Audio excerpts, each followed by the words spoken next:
បាទសូមគោរពជំរាបសួរបងប្អូនអរគ្នាបាទថ្ងៃនេះមានក្រុមហ៊ុនគាត់យកកង់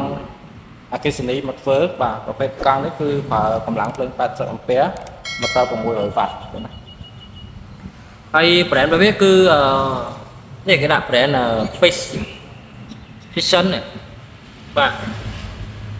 អញ្ចឹងអាការៈរបស់វាគឺបញ្ហានៅពេលដែលគាត់កាច់សោទៅគាត់ជីបាទកាច់សោគាត់ជីមូលក្រាបានប្រហែលជាខ្ទង់1គីឡូទៅ2គីឡូគឺវាលោតប្រេកនេះបងប្អូនបាទវាលោតប្រេកនេះវាធ្វើឲ្យ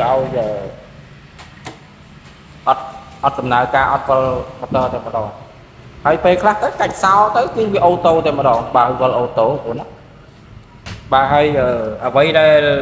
ពិសេសនោះគឺវីដេអូនេះគឺបងប្អូនអាចទស្សនាហើយជាពិសេសដែលជាជាងគាត់អាចយកទៅប្រកបជាអាជីវកម្មឬក៏អាជីពមួយបាទសម្រាប់ធ្វើជូនអតិថិជនបាទវគ្គនេះខ្ញុំនឹងប្រាប់ពលិពិសេសចំពោះអាការៈប្រភេទបន្តាកង់ឬក៏ម៉ូតូ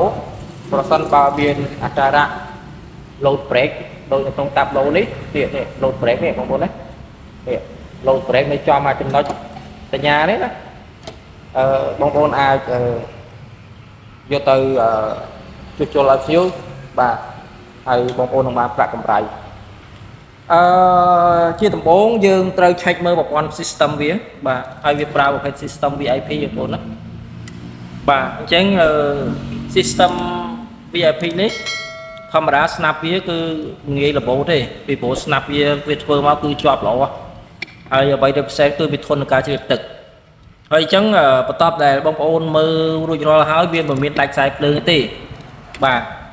អញ្ចឹងបងប្អូនត្រូវតែស្វែងរកបាទខ្សែមេគេហៅខ្សែតួតែម្ដងបងប្អូនណា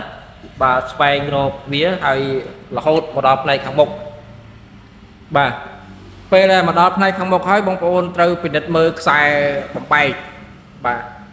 អាការៈដែលវាជីគឺ load brake នេះមកពីវាឆ្លងខ្សែតួតែម្ដងបងប្អូនណាបាទចំពោះ system board ហើយនឹងតាប់ឡូអត់មានបញ្ហាទេគឺវាអាចឆ្លងខ្សែទាំងប្រមាណនេះបងប្អូនអញ្ចឹងបងប្អូនត្រូវហែកខ្សែហ្នឹងបាទហែកខ្សែហ្នឹងមើលហើយវាមានខ្សែខ្លះអត់ដិតទេណាឧទាហរណ៍ថាឥឡូវខ្សែពណ៌លឿង3ហ្នឹងប្រមាណតសៃនៅខ្សែពណ៌លឿងប្រមាណខ្សែបងប្អូនបាទអញ្ចឹងមានខ្សែក្នុងប្រមាណខ្សែនេះវាអាចអត់ដិតកាលណាអត់ដិតទៅនៅក្នុងឧទាហរណ៍ថាអត់ដិតនៅខ្សែ brake ហ្នឹង brake ហៅប្រាំងបងប្អូនណាបាទបើសិនជាអត់ដិតនៅខ្សែ brake ហ្នឹងអញ្ចឹងបងប្អូនមិនអាចជិះទៅមុខបានទេតោះនេះកាលណាវាដាច់ខ្សែមួយឬក៏វាអត់ដិតនៅក្នុងក្បាលចែកទាំងអស់ហ្នឹងបងប្អូន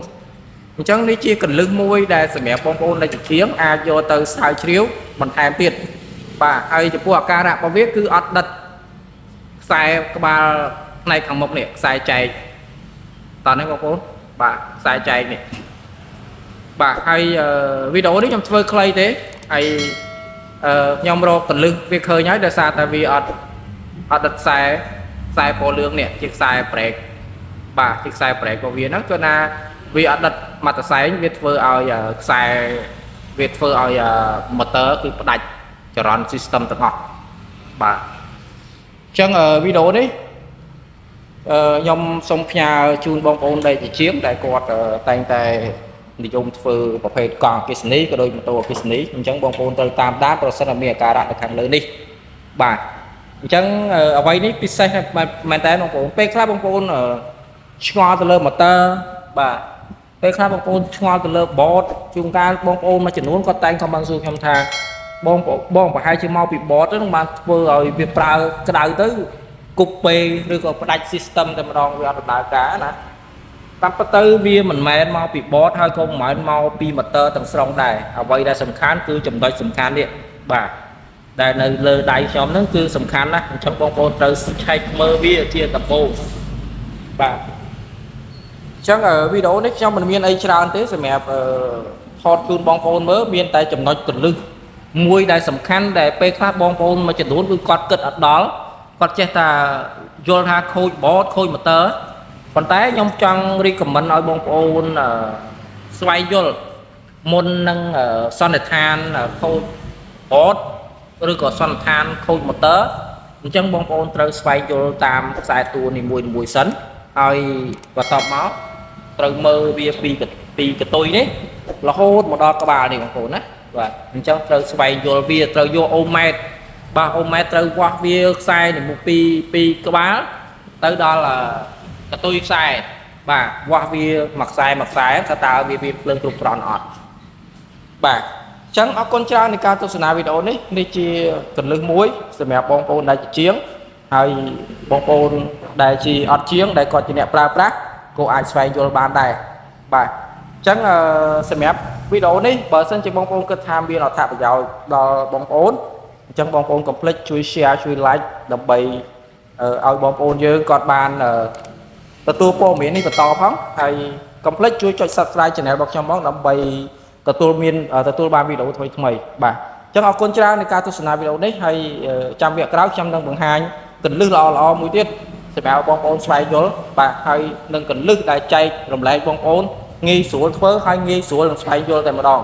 បាទអរគុណច្រើននៃការទស្សនាវីដេអូនេះសូមគោរពជំរាបលាបាទហើយកុំភ្លេចខ្ញុំមានលក់គ្រឿងបន្លាស់គ្រប់ប្រភេទមិនថាកង់3កង់4កង់2អញ្ចឹងសម្រាប់ accessory ក៏អាគុយគឺខ្ញុំមានទាំងអស់បងប្អូនណាបាទអញ្ចឹងបងប្អូនអាចតាក់ទងលេខ Telegram នៅខាងលើបាន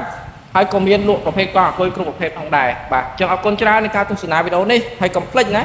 បាទមានបញ្ហាអាចជួយទិញខ្ញុំបានហើយមានបញ្ហាអាចសួរជាច្បងខ្ញុំបានខ្ញុំរីករាយឆ្លើយជូនបងប្អូនទាំងអស់បាទអរគុណច្រើនសូមគោរពជំរាបលាបាទសូមគោរពជំរាបសួរបងប្អូនបាទមិញខ្ញុំបាន review ពីការជួសជុលរបស់ប្រភេទម៉ូតូអាគុយបែបនេះបាទគឺ brand Fast Heon បាទ Fast Heon បងប្អូនណាបាទហើយកាលដែលពីមុនគឺគាត់ជីបានតែ1គីឡូគឺគប់ពេហ្មងមិនថាប្រព័ន្ធ system គឺផ្ដាច់ទាំងអស់ហើយបន្ទាប់ពីយើងបានជួសជុលដែលខ្ញុំបាន review តាក់ទងទៅលើខ្សែទូហើយគឺឥឡូវយើងជិះចូលប្រហែលជាខ្ទង់3-4គីឡូហើយបាទ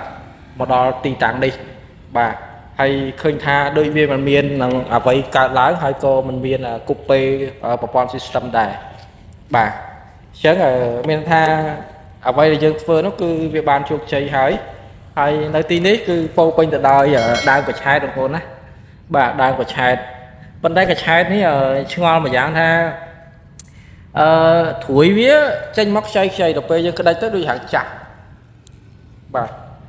ហើយអញ្ចឹងឥឡូវវីដេអូនេះខ្ញុំមិនមានអីច្រើនសម្រាប់នឹងreview ឲ្យបងប្អូនមើលទេមានតែប៉ុណ្្នេះឥឡូវយើងសន្មតថាយើងធ្វើបានជោគជ័យបាទចំពោះប្រភេទកង់អាគុយហើយក៏ដូចម៉ូតូ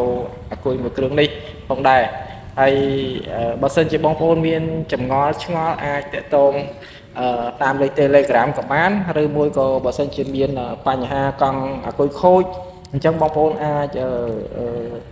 យកមកទីតាំងផ្ទាល់ហើយខ្ញុំនឹងបញ្ចុះតម្លៃយ៉ាងពិសេសជូនអតិថិជនទាំងអស់